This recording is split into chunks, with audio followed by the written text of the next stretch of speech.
Thank god আমি বকা খাইনি। আমি তো বকা খেতে পারি যেহেতু আমি ছোট। আমার কাছে রায়হান রাফির সবকিছু ভালো লাগে, বাট রায়হান রাফি ইজ রায়হান রাফি। যেহেতু তার ফার্স্ট চাইল্ড আমি। রাফি ভাই বকা দেয় কিনা?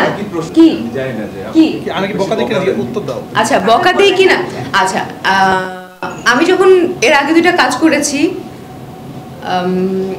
উফ থ্যাংক গড আমি বকা খাইনি। বাট এখন আমি যেটা বললাম না যে এখন তুফানি ডিরেক্টর রায়হান রাফি, এখন বকা খাবো কিনা আমি জানি না, এটা কালকে বুঝতে পারবো। আমি খুবই ভয়ে আছি। আমি কোনোদিনও আর্টিস্টকে বকা শুনি, তুমি শুনছো কখনো?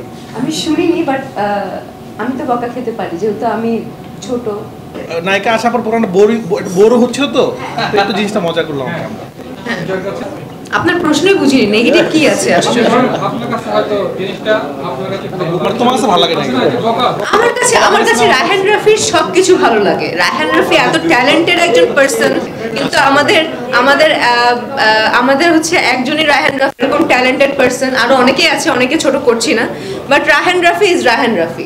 না যেহেতু তার ফার্স্ট চাইল্ড আমি, মানে ফার্স্ট চাইল্ড বলতে তার প্রথম মুভিতে, আমি বলি এটা শেষ করি না অনেক কষ্ট পাবে, প্রথম মুভিতে প্রথম নায়িকা হিসেবে আমি ছিলাম। সো বকা দেওয়ার সেই রাইটটা তার আছে। আমি অন্যদের ব্যাপার জানি না।